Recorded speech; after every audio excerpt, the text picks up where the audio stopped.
असितो देवलो व्यासः स्वयं चैव प्रतीक्षिते सर्वमेतत् ध्रुवं मन्ये यन्मां वदसि केशव न हि ते भगवन् व्यक्तिं विदुर्देवानरावः स्वयमेवात्मनात्मानमेतत्त्वं पुरुषोत्तमा बोधभावनभूतेशा देवदेवा जगत्त्वं त्वां सदा परिचिन्तयन् केषु केषु च भावेषु चित्योऽसि भगवन्मया विस्तरेणात्मनो योगं विभूतिं च जनार्दन अहमात्मगुणायानामहं विष्णुर्ज्योतिषां रविरंशुमान् मरीचिर्गरुडामस्मि बृहस्पते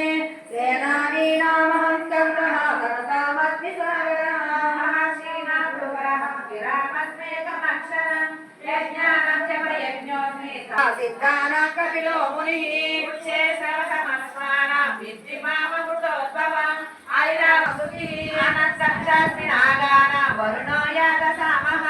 पितॄणामर्ममजयः मुनीनामप्यहं व्यासः कवीनामुशना कविः दण्डोदमयतामस्मि नीतिरस्मि जिगीषतां मौनं चैवास्मि गुह्यतमार्जुन विष्णव्यामभिनं कृष्णं एकान्तेन स्थितो जगत् ॐ तस्मै श्रीमद्भगवद्गीतासु उपनिषत्सु ब्रह्मविद्यायां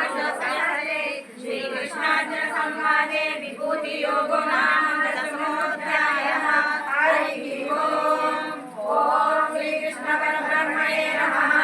अथ भगवद्गीता अथ एकादशोऽध्यायः विश्वरूपसर्जयोगः मदनुग्रहाय परमं बुद्ध्यामध्यात्मसञ्चितं यत्त्वयोक्तं वदस्तेन मोहोऽयं विगतो द्रष्टुमिच्छामि ते रूपम् ऐश्वरं पुरुषोत्तम मन्यसे यदि तच्चक्यं मया द्रष्टुमिति प्रभो योगेश्वर ततो मे त्वं दर्शयात्मानमव्ययम् श्रीभगवानुवाच पश्य मे पार्थरूपाणि शतकोदशसहस्रशः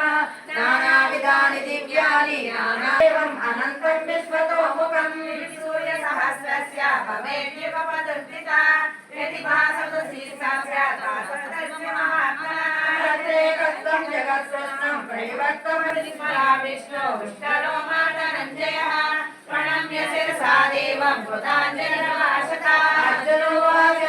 पश्यामि देवां तव देवदेहे सर्वां सदा भूतविशेषसङ्गान् ब्रह्माण्डलीनं कमलासनस्त्वं ऋषीं सर्वानुरागस्य दिव्यान् अनेकबाहुरक्तनेत्रं पश्यामि तं सर्वतोऽनन्तरूपं नाकर्ममज्जन्म पुनस्तवादिं पश्यामि विश्वेश्वर विश्वरूपा ीनं गरिनं चक्रिणं च तेजोराशिं सर्वतो दीप्तिमन्तं पश्यामि त्वं दुर्निरीक्षं